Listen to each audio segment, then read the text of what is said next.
म्हणून आपण तो शिकवणीचा सारांश आहे तो लक्षात घेणं गरजेचं आहे. आपल्याला माहित आहे की भगवान बुद्ध हे जेव्हा प्रथमतः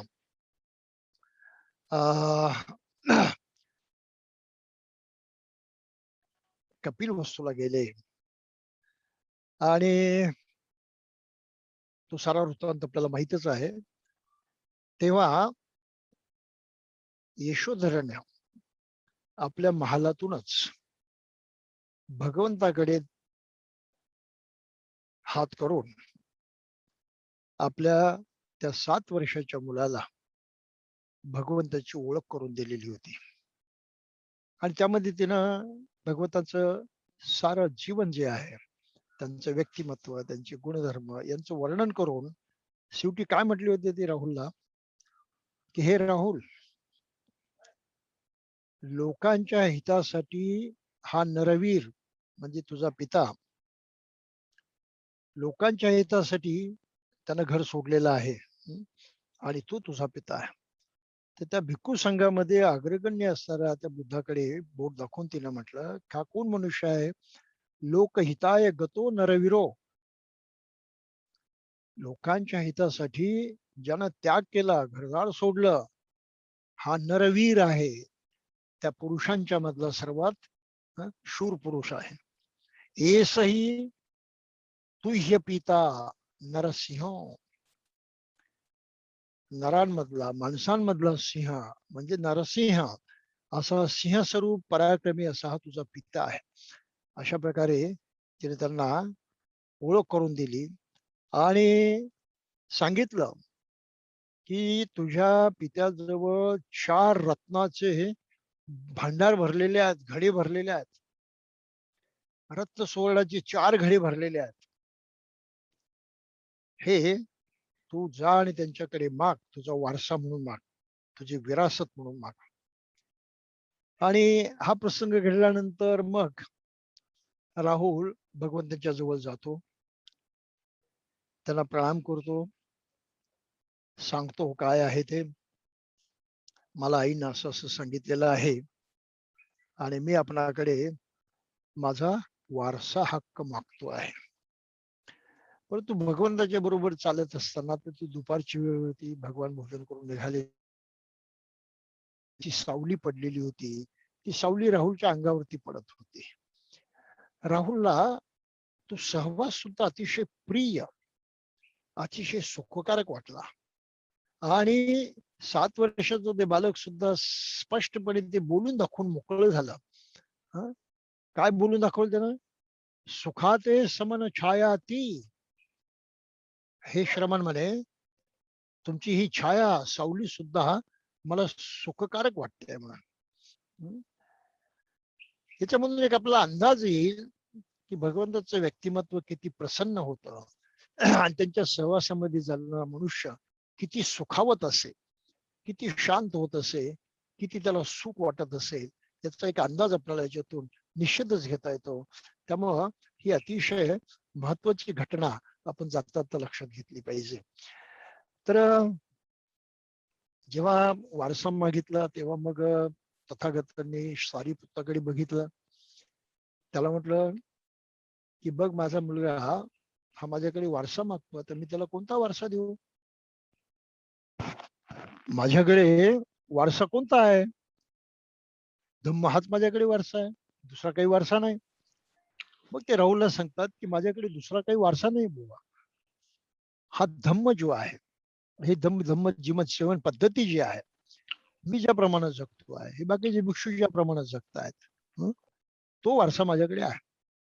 तुला हवा असेल तर तू मिळेल, परंतु रत्न सुवर्ण हे भंडार काही माझ्याकडे नाही. 4 सुवर्ण रत्न सुवर्णाचे घडे आहेत, असं धम्म आहे. हे असं रत्नाचं भंडार आहे की माणसाला परिपूर्ण सुख देऊन मोकळं होतं, पूर्णता देऊन मोकळं होतं. संघ आहे आणि सर्वात महत्वाचं म्हणजे संबोधी आहे. सम्यक संबुद्ध बनले, ती संबोधी आहे, परिपूर्ण दुःखमुक्तीचा तो अनुभव आहे. हे रत्नाचे 4 घडे आहेत. आणि हे 4 घडे जे आहेत हा ते हे तू मागितले पाहिजे. हे सुवर्ण भंडार आहे त्यांच्याकडे, रत्न सुवर्ण, यापेक्षा अधिक मूल्यवान, अधिक या 4 पेक्षा आणखी कुठल्याही मूल्यवान गोष्टी नाहीत.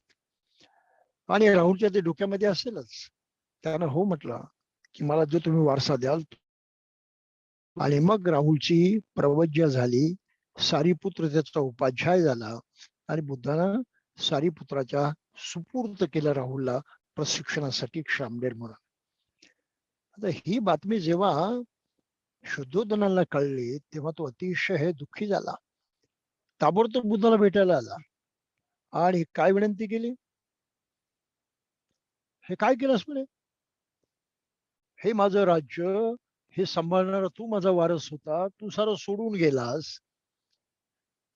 दुसरा मुलगा होता, नंद होता, तोही निघून गेला तुझ्यासारखाच. आता राहुल जो काही उरलेला आहे सांभाळण्यासाठी त्यालाही तू प्रवचित केलं, बेवारस केलंस माझ्या राज्याला. याचं मला फार दुःख झालंय म्हणून. तर यापुढे किमान तू एक तरी काम कर की आई बापांच्या इच्छेशिवाय, म्हणजे परवानगीशिवाय तू कोणाला अशा प्रकारे श्रमण दीक्षा देऊ नकोस. आणि मग ते वचन बुद्धांना दिलं आणि तसा विनय पिटकामध्ये नियम केला की आई वडिलांच्या परवानगीशिवाय आणि 7 वर्षा पुढील वयाच्या मुलाशिवाय लहानांना दीक्षा वगैरे देऊ नये. हा थोडासा दीक्षेचा वृत्तांत आहे. आणि मग बुद्धांना प्रामुख्यानं फार चांगल्या पद्धतीनं वारंवार शिकवण दिलेली आहे. बुद्ध त्याला भेटायला जात असे. अशी 2-3 सूत्र आपल्याला पालीमध्ये पाहायला मिळतात.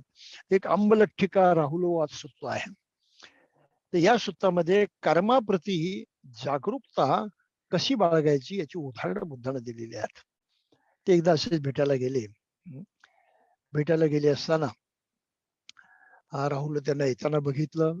त्यांचं स्वागत करण्यासाठी त्यांनी पाणी धुण्यासाठी पाय वगैरे ठेवले, पाणी ठेवलं, पाट ठेवला. बुद्धांना पाय वगैरे धुतले. त्या पात्रामध्ये थोडंसं पाणी शिल्लक ठेवलं आणि राहुलने दिलेल्या आसनावरती जाऊन ते बसले आणि त्याला उपदेश करायला लागले. हे राहुल, ह्या पात्रामध्ये किती पाणी आहे? तर राहुल म्हटला, भगवान फार थोडंसं पाणी आहे, अल्पसं पाणी आहे म्हणून.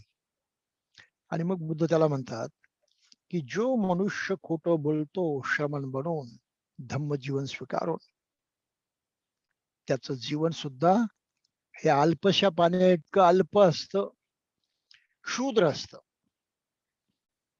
बिन महत्वाचं असतं. म्हणून खोटं बोलू नकोस. मग त्या घरातलं पाणी बुद्धाने त्यांना फेकून द्यायला सांगितलं. बुद्धाने ते राहुलने पाणी फेकून दिलं. बुद्ध त्याला म्हणतात, राहुल आता किती पाणी आहे त्यात? नाही भगवान, त्यामध्ये मुळीच पाणी नाही, ते फेकून दिलं. मग बुद्ध त्याला म्हणतात की त्याचप्रमाणे राहुल, खोटं बोलू नकोस. खोटं बोलणं म्हणजे आपलं सारं जीवन चरित्र, आपलं जे काही सारं आहे गुणवत्ता वगैरे, हे सारं फेकून देण्यासारखं आहे, शून्यवत होऊन जातं. आपल्या जीवनाला काही अर्थ राहत नाही खोटं बोलल्यामुळे. शून्यवत होऊन जातं, निरर्थक होऊन जातं. आणि मग तो घडा भगवंतांनी त्यांना उलटा करून ठेवायला सांगितला. त्याप्रमाणे राहुल तो उलटा ठेवला. आणि मग बुद्ध त्याला म्हणतात, आता राहुल त्यामध्ये किती पाणी आहे? नाही म्हणे भगवान, आता त्याच्यामध्ये पाणी जाऊ शकत नाही, कारण तो उलटा. मग बुद्ध त्याला म्हणतात की हे राहुल, त्याचप्रमाणे खोटं बोलायचं नाही. खोटं बोलणं म्हणजे आपलं सारं जीवन उलट होणं आहे. आपल्याला कुठली शिकवण घेता येत नाही, आपल्या डोक्यात जात नाही, आपल्याला आत्मसात करता येत नाही.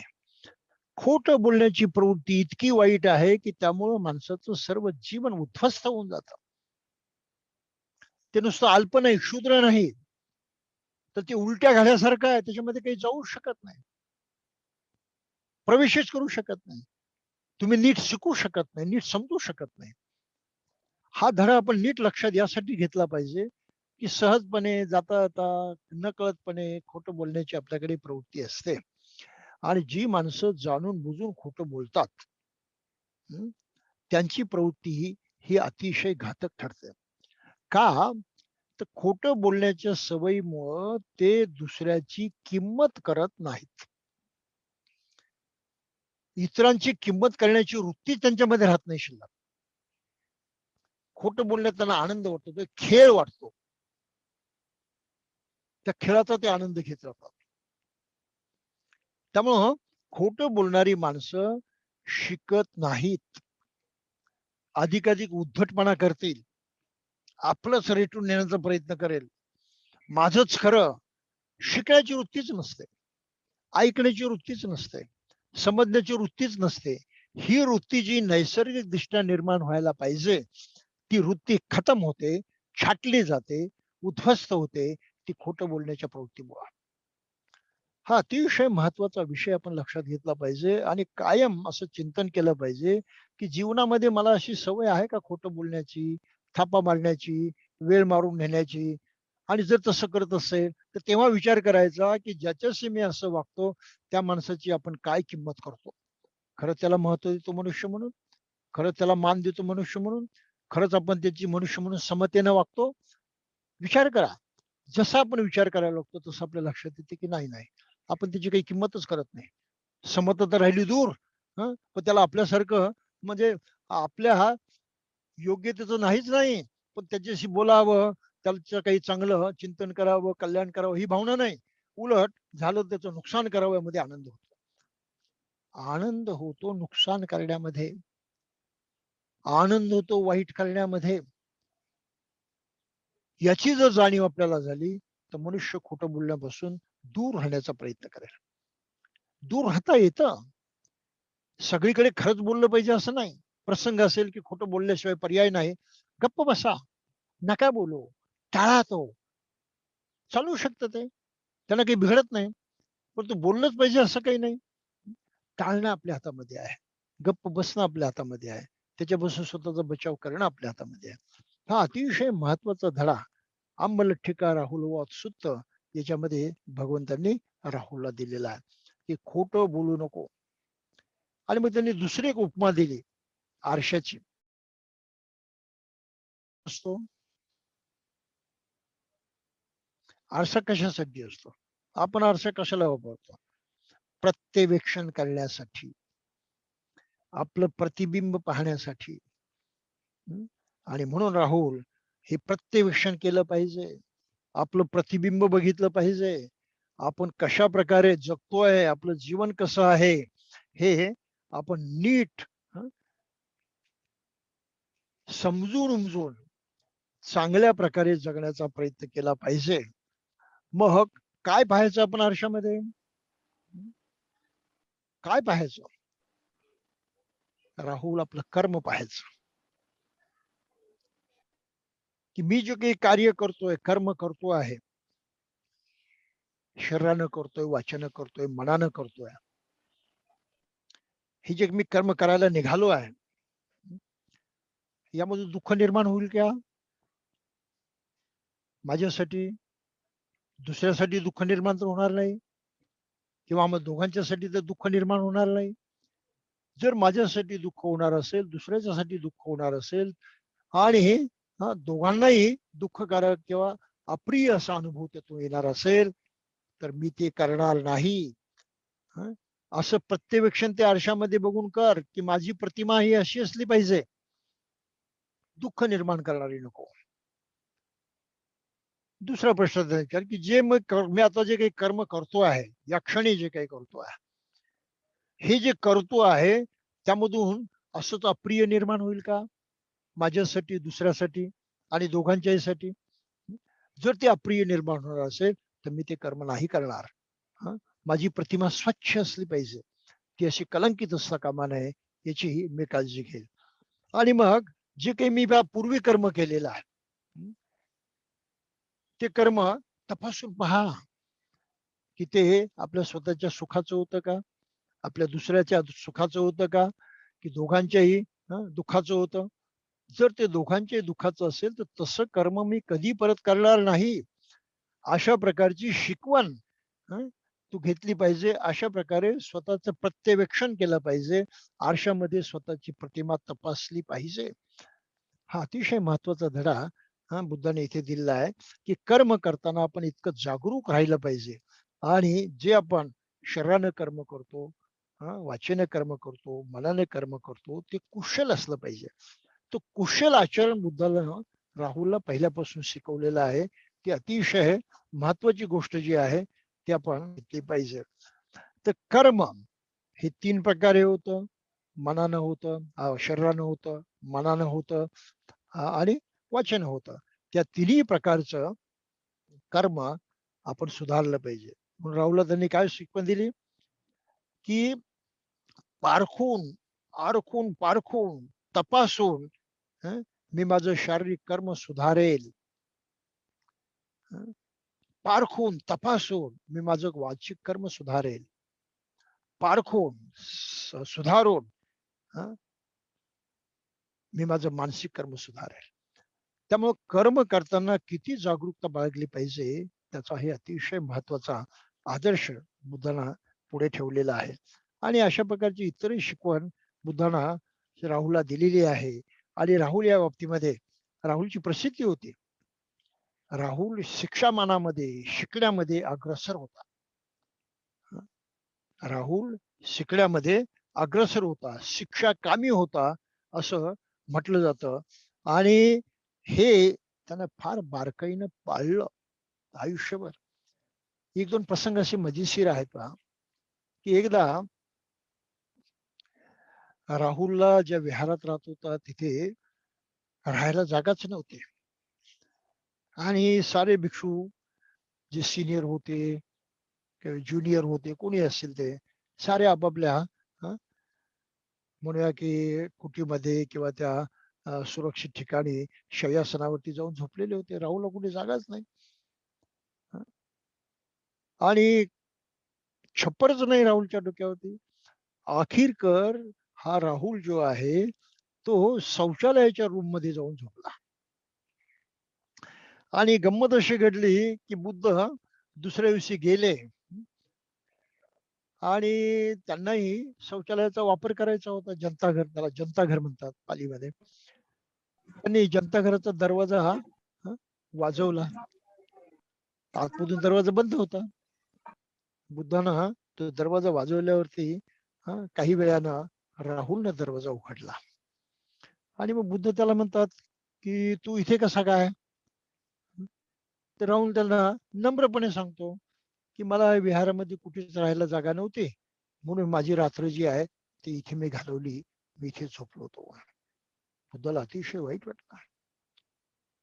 ते लागली सारीपुत्ताला बोलले की सारीपुत्त काय आहे, हा तुझा हा शिष्य आहे, तू आचार्य आहेस आणि आचार्य म्हणून तू आपल्या शिष्याकडे लक्ष दिलं नाहीस.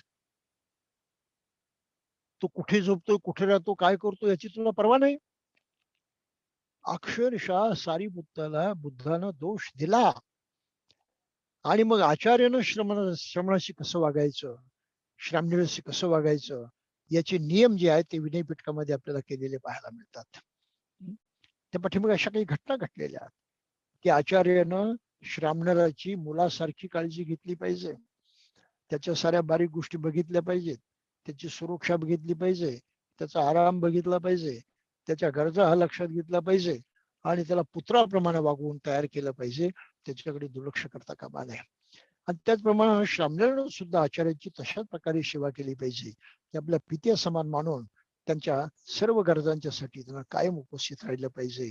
तर अशा प्रकारे पिता पुत्रांचं नातं हे उपाध्याय आणि त्यांचं शिष्य याच्यामध्ये असलं पाहिजे. म्हणजे श्रामणेर त्यांना तर आचार्य, भिक्षू आणि श्रामणेर शिष्य यांच्यामध्ये अशा प्रकारचे नातेसंबंध याचं वर्णन आपल्याला महावागामध्ये पाहायला मिळतं, विनय पिटकामध्ये पाहायला मिळतं. आणि त्या प्रकारची संस्कृती भारतामध्ये घडली पाहिजे. हा मुद्दा थोडासा इथे मला मुद्दाम स्पष्ट करावा असं वाटतो. तो यासाठी की आज भारतामध्ये भिक्षूंचं प्रशिक्षणच होत नाही. त्याचं मूळ कारण काय आहे की हे जे नातेसंबंध आहे आचार्य आणि शिष्य आणि त्यामध्ये प्रशिक्षणाची जबाबदारी आचार्यावरती असते, ती जबाबदारी आज कोणी घेतच नाही. तो भिक्षू कोणी आला, मग भिक्षूकडे कोणी आला मनुष्य मला श्रामणेर बनायचं, की लागली त्याला आपली दीक्षा देऊन मोकळे होतात. आणि तो भिक्षू लागलीत मग फिरायला लागतो सगळीकडे. जबाबदारीच नाही अजिबात. तर भिक्खू संघामध्ये हा जो काही प्रकार चालू आहे आजचा, तो अजिबात चांगला नाही, फार चुकीचा आहे. तो हो धम्म शिकवणीच्या विरोधात आहे. याची सर्व भिक्षूंनी काळजी घ्यावी अशी मला त्यांना हात जोडून विनंती करायची आहे. असा प्रमाद करू नका, संस्कृती अशी कलंकित करू नका. आपली जबाबदारी पाळा आणि श्रामणेरला की नाही ते सुद्धा पहा. उगीच आपण भिक्षू आणि कोणाला पण दीक्षा देऊ शकतो त्या भ्रमामध्ये कोणाला श्रामणे करून त्यांना असं भटकायला लावू नका. किती श्रामणे करायचे त्याच्यावरती बंधन आहे, ते आपल्या योग्यतेवरती अवलंबून आहे. थायलंड सारख्या देशामध्ये उपाध्याय बनण्यासाठी परीक्षा द्यावी लागते. संघामध्ये तुम्हाला तपासलं जातं आणि तुमची योग्यता आहे की नाही, तुम्ही त्या अटींची पूर्तता की नाही ते बघून तुम्हाला उपाध्याय म्हणून परवानगी दिली जाते. तरच तुम्ही कोणाला श्रामणेची दीक्षा देऊ शकता, अन्यथा नाही. त्यासाठी कमीत कमी 10 वर्षांचा वेळ तर आहेच, की तुम्ही पूर्ण भिक्षू म्हणून 10 वर्ष राहिलेला असला पाहिजे, अनुभव घेतला पाहिजे, त्यात तुम्ही प्रशिक्षणातून गेलेले असला पाहिजे. आपल्याकडे असं अजिबात होत नाही. आणि भिक्खू संघामध्ये दुरुस्ती झाल्याशिवाय लक्षात घ्या, धम्म प्रचाराला योग्य ते वळण लागणार नाही, धम्म प्रचार सक्षम होणार नाही. प्रशिक्षणाच्या पायऱ्या आहेत आणि त्या प्रशिक्षणाच्या पायऱ्या संघानं फार बारकाईनं काळजीपूर्वक अंमलात आणल्या पाहिजे, याची गरज आहे. त्यामुळं मी अनेक लोक पाहतो, अनेक श्रमण पाहतो, श्रामणेर कुठे एक एकटे फिरत असतात. का रे भाऊ, कोण तुझे आचार्य? हा अमुक अमुकीच्या दीक्षा घेतली, चिवर घेतलं म्हणतात. आणि मग तू फिरतो का? मग दुसरं काय करायचं? त्याला माहितच नाही काही. त्याला काहीच माहित नाही की आचार्याच्या बरोबर राहायचं असेल, धम्माचं आचरण शिकायचं असतं, धम्माची तत्व जाणायची असतात, प्रशिक्षण घ्यायचं असतं. म्हणून कायम आचार्याच्या बरोबर राहून भिक्षू बनण्याची योग्यता मिळवायची असते, हे आमच्या देशातल्या श्रामणेरांना माहितच नाही. आणि त्यांना दीक्षा देणाऱ्या भिक्षूंना सुद्धा माहित नाही.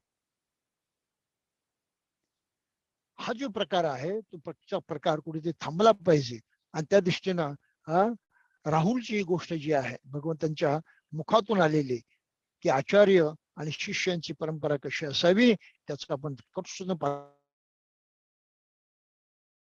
राहुल शिक्षा कामी होता.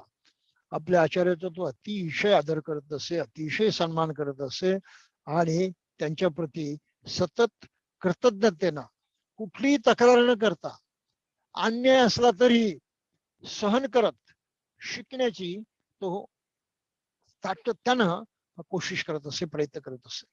त्यामुळं शिक्षा कामी, शिक्षा म्हणजे शिकवण, शिकवणीची आकांक्षा बाळगणारा, शिकण्याची आकांक्षा बाळगणारा अशी त्याची प्रवृत्ती होते.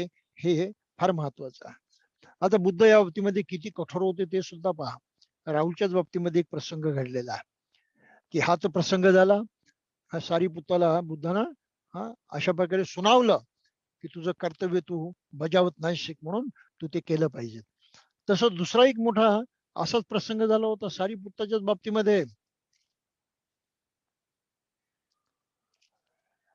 सारीपुत्त आणि मोगलान कोणी 500 भिक्षूंना घेऊन एकदा बुद्धाकडे भेटायला आले. शाक्य जनपदामध्ये राहत होते. काही आमलिक वन नावाचा प्रदेश होता, त्यामध्ये भगवंताचा मुक्काम होता. तिथे भेटण्यासाठी सारीपुत्त आणि मोगलान आपल्या सुमारे 500 नव्यानच प्रवचित केलेल्या भिक्षूंना घेऊन आलेले होते. आता नवीन भिक्षू होते तिथे, त्या आमलिक वनामध्ये आले, बुद्ध जिथे राहत होते. मग त्यांचा कोल्हाल चालू होता, आपापसात बडबड, हास्य विनोद, धैवपळ वगैरे सारं चालू होतं. आपण म्हणतो अगदी मछली बाजार भरलेला आहे तशा प्रकारे त्यांचा हा कोल्हाल चालू होता. आणि ते ऐकल्यानंतर बुद्ध आपल्या कुटीच्या बाहेर आले आणि सारीपुत्त मोगलांसह सर्वांना काय मागितलं, काय सांगितलं? गच्छत भिक्कवे, इथून चालू लागा. मी ओ, मी तुम्हाला इथून हाकलून देतो आहे. नवो मम संतिके वत्थब्बम, माझ्या बरोबर राहणे इथे राहायचं नाही, अशा प्रकारे कडक शब्दामध्ये ताकीद देऊन सारीपुत्त मोगलान सकट तथागतांनी त्या भिक्षूंना हाकलून दिला. पहा, सारीपुत्त काही सामान्य भिक्षू नव्हता, प्रतिबुद्ध मानलं जात होतं, बुद्धाचा अग्रशिष्य, धम्माचा सेनापती, ही सारीपुत्ताची योग्यता होती. एक हात उजवा हात आणि डावा हात मध्ये मोगलान, तोही तसाच सेनापती होता. बुद्धाचे दोन अग्र श्रावक म्हणून मानले जातात. पण ह्या अग्र श्रावकांच्या सुद्धा अशा चुकीच्या वाचनाला बुद्धानं खपवून घेतलं नाही, तर त्यांना सुद्धा शिक्षा दिली. चालू लागा म्हणे इथून. गच्छत भिक्कवे पणामेमी ओ नवोम संतिके वत्थब्बंग, माझ्या बरोबर राहण्यास तुम्ही योग्य नाही, राहू नका इथे म्हणून. इतकी कडक परिस्थिती निर्माण झाली. आणि मग ते दुसरीकडे गेले. शेवटी जनता मध्ये पडली. जनता, सर्वसामान्य माणसं, उपासक वर्ग, तो भगवंताकडे आला आणि भगवंताने त्यांनी विनंती केली संघाच्या वतीनं, सारीपुत्त मोगलांच्या वतीनं, अभिवदतु भन्ते भगवा भिक्खू संघ, अभिवदतु भन्ते भगवा भिक्खू संघ, की भगवान तुम्ही संघाशी बोला, तुम्ही संघाशी संवाद साधा, तुम्ही भिक्खू संघाशी बोला. ही विनंती त्यांनी बुद्धाला केली. आणि मग बुद्धानं ते ऐकल्यानंतर त्यांच्याशी संवाद साधला. तर बुद्ध शांतीप्रिय होते, एकांत प्रिय होते. एकांत प्रियता आणि शांतीप्रियता भिक्खू संघामध्ये अतिशय महत्वाची मानली जाते. त्यामुळे कुठे जेव्हा भिक्षू एकत्रित येतात तेव्हा त्यांनी कोलाहल करता कामा नये, नको ती बडबड करता कामा नये. आपली शांती आणि आपला संयम त्यांनी कायम जोपासला पाहिजे. ही एक महत्वाची शिकवण संघाला दिलेली आहे. घोषणा देणं, आणखी काही गडबड करणं, मिरवणुकांच्या मध्ये कसंही वागणं, हे भिक्षूचं काम नाही. भिक्षूने त्याप्रमाणे कधीही वागता कामा नये. ही अतिशय महत्वाची गोष्ट आहे, हे आपण लक्षात घेतलं पाहिजे. आणि मग तथागतांनी राहुलला आणखी एक महत्वाची शिकवण दिली, ती आनापान सती म्हणून ओळखली जाते. आता त्या आनापान सतीमध्ये त्यांनी नाना प्रकारे कशी साधना करायची त्याचं मर्म समजावून सांगितलंय. आणि त्यातलं एक सूत्र सर्वात महत्वाचं राहुलच्या मनावरती बिंबवलेलं आहे.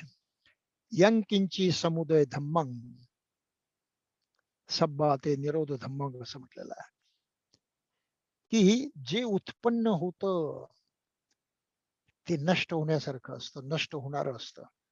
उपादवय धम्मिनो, उत्पाद होणं, नष्ट होणं स्वभाव आहे सर्व गोष्टींचा सृष्टीमधल्या. हे अतिशय महत्वाचं मार्मिक तत्व त्यांनी राहुलच्या मनामध्ये बिंबवलं. आणि त्या साधनेच्या माध्यमातून राहुल हा अर्हत पदाला पोचला. राहुलच्या अर्हत पदा पाठीमागे बुद्धानं स्वतः त्याला व्यक्तिशः शिकवण्याचे कष्ट घेतलेले आहेत. योग्य वेळी योग्य त्या साधना शिकवलेल्या आहेत. योग्य वेळी योग्य तो उपदेश केलेला आहे. आणि अशा प्रकारे राहुल अर्हत पदाला पोचला. राहुल पुढे 120 वर्ष जगला असं म्हणतात भगवंताच्या नंतर सुद्धा. परंतु एवढं झाल्यानंतर, तो अर्हत पदा पोचल्यानंतरच भगवान स्वस्थ बसलेले होते. आणि मग त्यांची शेवटची भेट झाली असं बाबासाहेबांनी या ग्रंथामध्ये म्हटलेलं आहे. आणि त्याप्रमाणे त्याची काही माहिती तशी त्रिपिटकामध्ये सुद्धा नाही, की त्यांची शेवटची भेट कधी झाली, कशा प्रकारे झाली, त्यामध्ये काय घडलं, त्याची काही फारशी माहिती उपलब्ध नाही. परंतु बाबासाहेबांनी ते त्या शीर्षकाखाली म्हटलंय की शेवटी शेवटी असं घडलं. महाप्रजापतीची शेवटची भेट झाली, राहुल मातेची शेवटची भेट झाली. शुद्धदंत त्यापूर्वीच मरण पावलेले होते. आणि महाप्रजापती गौतमी, राहुल माता दोघी अर्हत पदाला पोचल्या होत्या. त्याही निर्वाणास म्हणजे निर्वाण त्यांनी प्राप्त केलं होतं. त्यामुळं त्यांचा वियोग वगैरे हा काही दुःखाचा भाग नव्हता, तो फक्त आदर व्यक्त करण्याचा होता. आणि महाप्रजापतीनं आपल्या मुलाला पिता म्हटलेला आहे, माझा धम्मपिता, हे आपण मागच्या वेळेस बघितलेलं आहे. तर राहुलच्या बाबतीमध्ये सुद्धा तसंच आहे की राहुलने अतिशय विनयानं बुद्धाची शेवटची भेट घेतली आणि तो बुद्धापासून दूर झाला. या शेवटच्या भीतीचा वृत्तांत तसा स्पष्टपणे काही कुठे नाही, पण अंधवनामध्ये राहुलला बुद्धानं इंद्रिय आणि बाकीचे आनापानसती वगैरे या बाबतीमध्ये उपदेश केला होता. त्या उपदेशाचा चूल राहुलवाद सुद्धा याच्यामध्ये हे माहिती आलेली आहे. त्याप्रमाणे राहुल हा अर्हत पदाला पोचला होता. तर राहुलची अशा प्रकारची भेटही आपल्याला बाबासाहेबांनी इथे झाली होती असं सांगितलेलं आहे. आणि मग पुढचं प्रकरण आहे सारीपुत्ताची सुद्धा अंतिम भेट झाली होती. आता सारीपुत्त तर हा अग्रशावक होता. सारीपुत्त भगवंताला भेटायला आला तर तो वृत्तांत बाबासाहेबांनी लिहिलेला आहे इथे. भगवंतांना वंदन करून तो काय म्हणतो, सारीपुत्त की भगवान मला परिनिर्वाण प्राप्त करायचंय, मला त्याची परवानगी द्या. आता माझं शारीरिक स्वास्थ्य काही चांगलं राहत नाही. सारीपुत्रानं भगवंतांना सांगितलं. तर भगवंतांनी म्हटलं, कुठे तू परिवर्तनात जाणार आहेस, कुठे हे परिनिर्वाण प्राप्त करून घेणार आहेस? त्यामुळे भगवान मला माझ्या गावी जायचं आहे, जन्म गावी जायचं आहे. मगध देशातील नालेक नावाच्या गावी माझा जन्म झाला. ज्या घरात माझा जन्म झाला ते घर अजूनही तिथे आहे. ते माझे घर माझ्या परिनिर्वाणासाठी मी निवडलं आहे. आणि बुद्ध त्याला म्हणतात की ठीक आहे, तू त्याप्रमाणे जा. आता ह्या राहुलचे म्हणजे सारीपुत्ताचे 3 भाऊ हे भिक्षू झालेले होते आणि त्यांच्या 3 बहिणी सुद्धा भिक्षुणी झालेल्या होत्या. फक्त आई घरी राहिली होती आणि आईचा जबरदस्त विरोध होता सारीपुत्तालाही आणि त्या मुला मुलींना सुद्धा. तर सारीपुत्तावरती ती फार रागून होती. परंतु जेव्हा सारीपुत्ताचा भाऊ आईला हा उपदेश म्हणजे संदेश घेऊन गेला छुंद की सारीपुत्त इथे येतोय म्हणून आणि तो इथे राहणार आहे आणि शेवटचे दिवस आपले इथे घालवणार आहेत, तेव्हा मग आईला वाटलं की इतके वर्षानंतर मुलगा येतोय. त्याच्यावर तिचा फार राग होता की त्यानं घराण्याची परंपरा चालवण्याच्या ऐवजी भलतच काही करत बसलाय म्हणून रागावलेले होते ते. पण तरी तिनं स्वागत केलं. मग आपल्या ज्या घरामध्ये जन्म झाला त्या खोलीमध्ये जाऊन राहिला. परंतु आई काही त्याच्याकडे लक्ष देत नव्हती. म्हणजे काही विचारत नव्हती, काही करत नव्हती. जे काही आहे व्यावहारिक सोयी सवलती तेवढ्याच पुरत होती, परंतु त्याशी बोलतही नव्हती. परंतु त्याने एक बघितलं की भगवंताच्याकडे फार मोठमोठी माणसं येत होते, म्हणजे सारीपुत्ताकडे. शक्रही आला, देवांचा राजा, आणखी कोणी आलं आणि त्यामुळे ती अतिशय भारावून गेली. काय आहे ते? आणि मग त्याने आपल्या मुलाला विचारलं की हे काय आहे रे बाबा, तुझ्याकडे असे मोठमोठे लोक काय येतात? मग राहुलनं आईला समजावून सांगितलं की बुद्धाचा धम्म काय आहे, अर्हत होणं कसं आहे आणि त्याचा परिणाम म्हणून माझा संपर्क असा ह्या उच्च देव लोकांशी आलेला आहे. तेव्हा मग आई मोठी आनंदित होती की माझ्या मुलाने इतकं थोर पण प्राप्त केलेलं आहे, इतकं महान पण प्राप्त केलं आहे आणि तीही मग बुद्ध धम्म संघाला शरण जाते. तर सारीपुत्तानं आपल्या आईचं परिवर्तन करण्यासाठी, तिला धम्मामध्ये आणण्यासाठी शेवटपर्यंत प्रयत्न केले आणि परिनिर्वाणासाठी ती जागा निवडली. त्याच्या पाठीमागचं हे कारण आहे आणि शेवटी तो त्यामध्ये यशस्वी झाला. हा अतिशय महत्वाचा भाग आहे. आता ह्या भेटीमध्ये सारीपुत्र भगवंताची क्षमा मागतो की भगवान काही चुकलं असेल माझं तर हीच आपली अखेरची भेट आहे. या अपराधाबद्दल भगवंतांनी मला क्षमा करावी काही झाली असतील तर. आता आपली पुन्हा भेट व्हायची नाही. मग सारीपुत्ताला बुद्ध म्हणतात की सारीपुत्ता, क्षमा करण्यासारखे काहीच उरलेले नाही.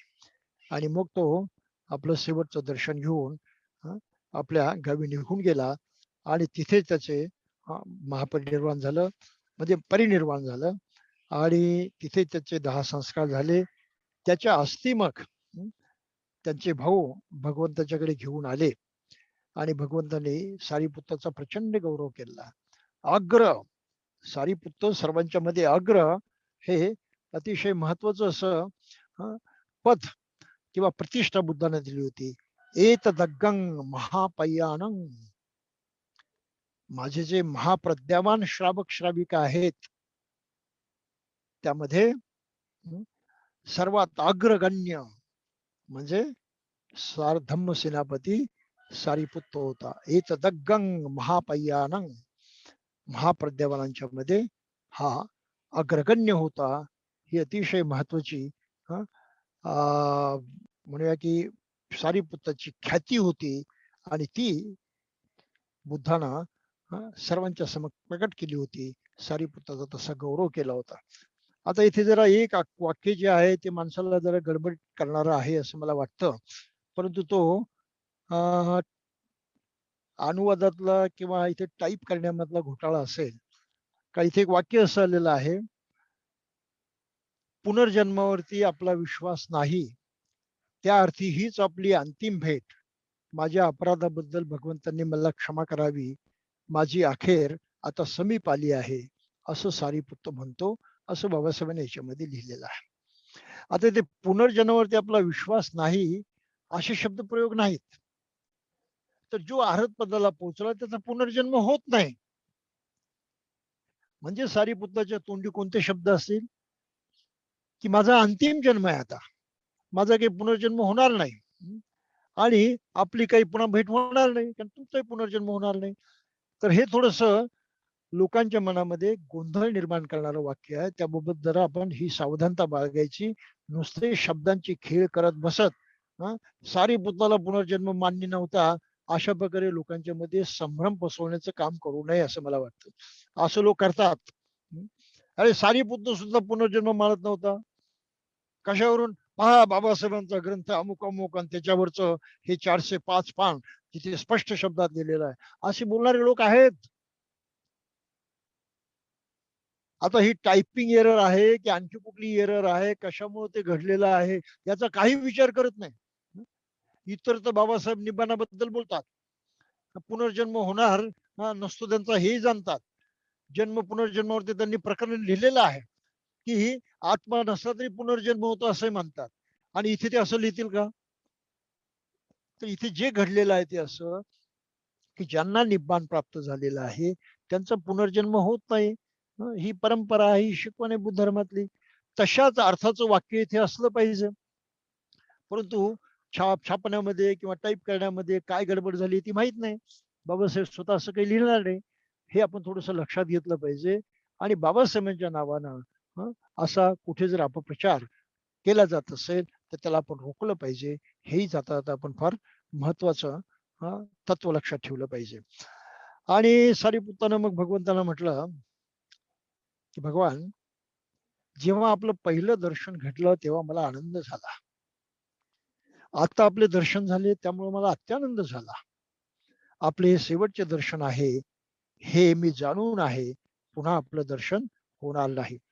आणि मग भगवंताकडे पाठ न फिरवता सारीपुत्र हळूहळू मागे सरकत सरकत भगवंतांच्या पासून दूर गेला. आणि तेव्हा भिक्खू वर्ग जो काही उपस्थित होता त्याने सारीपुत्राच्या पाठी बघून प्रत्यागमन केलं. सातीपुत्राला महत्व देण्यासाठी सारीपुत्राचं श्रेष्ठत्व जे आहे ते कबूल करण्याच्या अर्थानं त्याच्या पाठीमागून गेले की आपल्या ज्येष्ठ बंधूंच्या मागे जा असं बुद्धाने त्यांना सांगितलं. स्वतः बुद्ध स्वतः सांगतात की आपल्या ज्येष्ठ बंधूच्या मागे जा. त्यामुळे बुद्धाच्या मनामध्ये सारीपुत्रांच्या बद्दल किती श्रद्धा होती हे याच्यावरून आपल्या लक्षात येतं. बाबासाहेबांनी या प्रकरणामध्ये या गोष्टी याच अर्थाने टाकल्यात की श्रद्धा त्या काळात कशी होती, कोणाची श्रद्धा कशी होती, आणि त्या श्रद्धेच्या बळावरतीच ते बुद्धाने शिकवलेल्या त्या धम्म जीवनाचा धम्म जीवन जे आत्मसात करू शकले होते, त्याच्यामध्ये पूर्णत्व प्राप्त करू शकले होते. हा संदेशामध्ये देणं हे बाबासाहेबांना अभिप्रेत होतं, यामध्ये काही तिळमात्र शंका नाही. आणि त्यामुळं सारीपुत्ताच्या बाबतीमध्ये अशा काही छोट्या छोट्या गोष्टी त्यांनी नमूद केलेल्या आहे की आपल्या भिक्खू संघाला सांगितले त्यांच्या पाठीमागून जा, आपल्या ज्येष्ठ बंधीच्या पाठीमागून जा. म्हणजे इतका आदर स्वतः बुद्धाच्या मनामध्ये सारीपुत्ताच्या बाबतीमध्ये होता, हे आपण लक्षात घेतलं पाहिजे. पुढे मुघलांचाही तशाच प्रकारे अंत झाला होता. ते वृत्त बुद्धांना सांगितलं गेलं. सारीपुत्त मोगलांचे आग्रह शिष्य होते. धम्मसेनानी असं त्यांना म्हटलं जात होतं. ही परंपरा त्या उघाळती ते अवलंबून होते. आपल्या स्वतःच्या हयातीतच त्यांच्या निधनानं भगवान बुद्ध व्यथित झाले होते असं बाबासाहेब म्हणतात. आता श्रावस्तीच राहण्यास त्यांना स्वारस्य उरले नाही आणि म्हणून तिथून निघण्याचे त्यांनी ठरवले. अशा प्रकारे या प्रकारचा शेवट बाबासाहेबांनी केलेला आहे. अंतिम दिवसात घडलेल्या ह्या घटना आहेत. बुद्धाचं वय 80 वर्षाचं झालं होतं. सारीपुत्त जवळजवळ त्याच वयाचा होता. मुघलांनी त्याच वयाचा होता. काही मारेकऱ्यांनी मुघलांना ठार मारलेलं होतं. हा साऱ्या घटना ज्या आहेत त्या अंतिम काळामध्ये घडलेल्या आहेत आणि त्या अंतिम काळामध्ये लोकांच्या भावना, त्यांच्या श्रद्धा कशा प्रकारे व्यक्त होत होत्या, प्रकट होत होत्या, त्या किती सखोल होत्या, हे मर्म पुढे मांडण्यासाठी बाबासाहेबांनी संक्षिप्त मध्ये या गोष्टींचा अशा प्रकारे इथे उल्लेख केलेला आहे.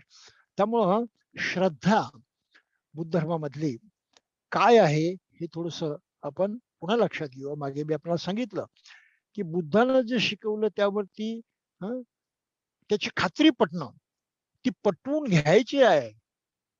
आपोआप मानायचं नाही, बुद्धानं सांगितलं म्हणून मानायचं नाही, पटवायची खात्री, आपली खात्री पटली पाहिजे, या दृष्टीने त्याची पारख करायची आहे, त्याची तपासणी करायची आहे. हा बुद्धाचा सर्वात महत्वाचा संदेश आहे. आणि तशा प्रकारे खात्री पटलेले लोक किती श्रद्धावान बनत होते.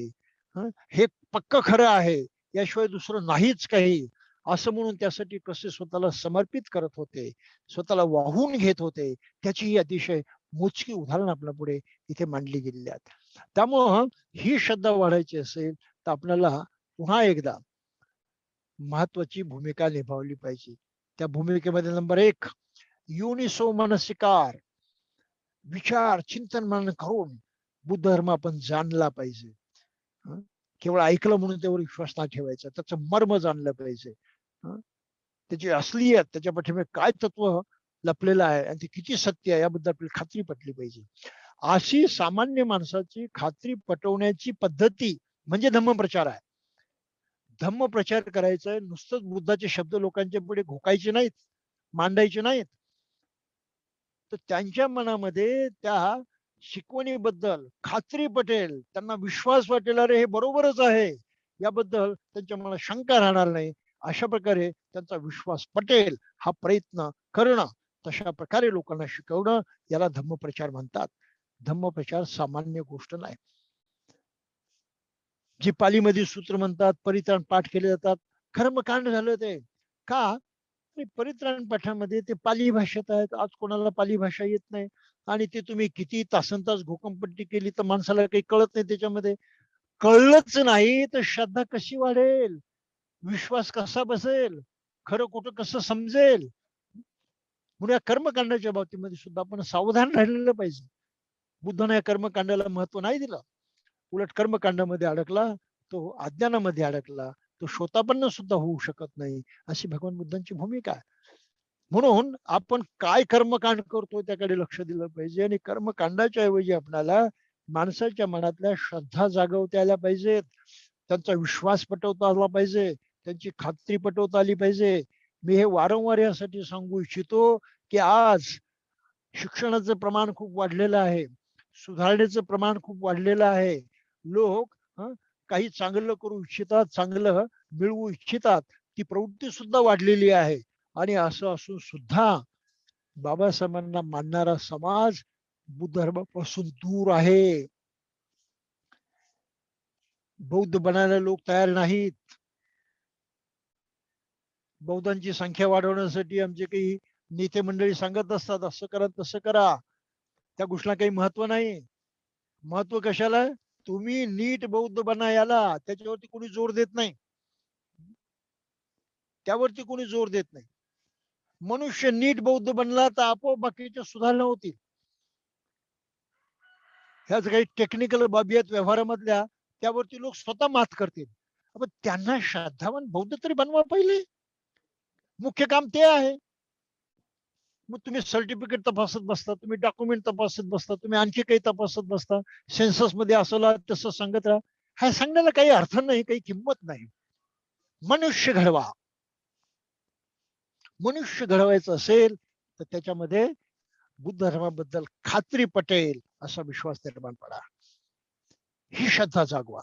आणि तो मनुष्य अशा श्रद्धानं तयार झाला आणि त्याप्रमाणे जगायला लागला तर काय करायचं काय नाही तो स्वतः ठरवेल ना. तुम्ही कोण सांगणार आहे त्याला?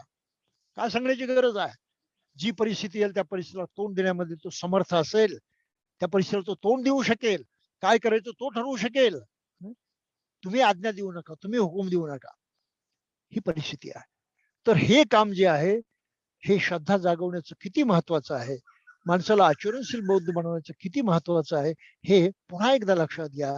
आणि बाबासाहेबांनी ह्या श्रद्धेचं जागरण व्हावं या दृष्टीनं ही प्रकरणं इथे लिहिलेली आहेत, हे सुद्धा जाता लक्षात घ्या.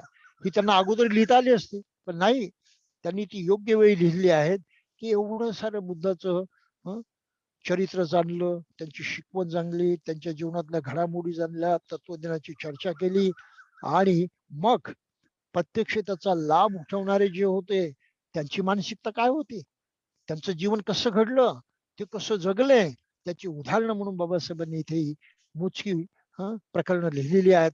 आणि त्यामधून हे दाखवण्याचा प्रयत्न केला आहे की त्यांचं संपूर्ण जीवन क्रांतिमय झालं होतं. संपूर्णपणे त्यांच्या मनामध्ये धर्माबद्दल इतकी गाढ श्रद्धा निर्माण झाली होती, प्रगाढ विश्वास पटलेला होता की त्यांचं जीवन त्यामुळं पूर्णपणे धम्ममय झालं होतं. धम्ममय जीवन बनण्यासाठी ही प्रवृत्ती माणसामध्ये प्रस्थापित झाली पाहिजे, ही योग्यता माणसामध्ये आली पाहिजे, असा प्रयत्न करणं हे खऱ्या अर्थानं धम्मप्रचाराचं काम आहे. आणि ते करण्यासाठी आपल्याला सेमिनरी सारख्या या उपक्रमाची गरज आहे. आणि प्रामुख्याने तिथे प्रशिक्षण देणारे प्रशिक्षित भिक्षू असणं गरजेचं आहे. ज्यांना प्रशिक्षणच नाही, परंतु 30-40 वर्षापासून भिक्षू, काय उपयोग त्यांचा? काही उपयोग नाही त्यांचा, काही उपयोग नाही. अपेक्षा त्यांच्यापासून एकच आहे की त्यांनी स्वतःच जीवन का होईना परंतु त्या सदाचारानं जगत राहावं, बस संपलं. प्रचार नाही करू शकणार, ते नाही केलं तरी चालेल, काही बिघडत नाही त्यामुळं, परंतु आपलं जीवन तरी प्रामाणिकपणे त्यांनी जगत राहावं एवढं तरी त्यांनी केलं पाहिजे. परंतु प्रचारक घडवण्यासाठी मात्र आपल्याला खास प्रयत्न केले पाहिजे. आणि त्यासाठी ही श्रद्धा लोकांच्या मध्ये जागवण्याचा आपण सातत्यानं विचार केला पाहिजे. तर बंधू आणि भगिनींनो, आज आपल्याला यापेक्षा अधिक काही पाहण्याची गरज नाही. इथे आपला हा 7वा खंड जो आहे तो समाप्त होतो आहे. आणि नंतर 8व्या खंडाकडे आपण पुढच्या वेळेस वळणार आहोत. सॉरी, 7वा खंड नाही, पहिला भाग समाप्त होतोय 7व्या खंडामधला आणि दुसऱ्या भागाकडे वळणार आहोत. त्याचा आणखी 2 भाग याच्यामध्ये आहेत. ते 2 भाग संपले की मग शेवटचा खंड जो आहे तो सुरू होणार आहे. शेवटच्या खंडामध्ये सुद्धा अशाच प्रकारची परत माहिती याच्यामध्ये येणार आहे. तर ते आपण तेव्हा पाहू.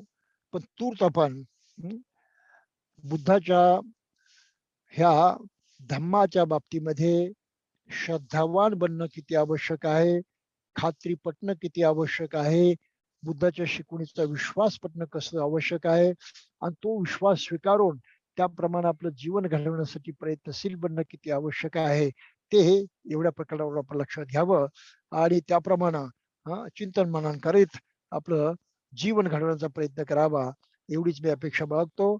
आणि हे थोडंसं लांबलेलं जे काही म्हणणं आहे ते इथेच थांबवतो. जय भीम.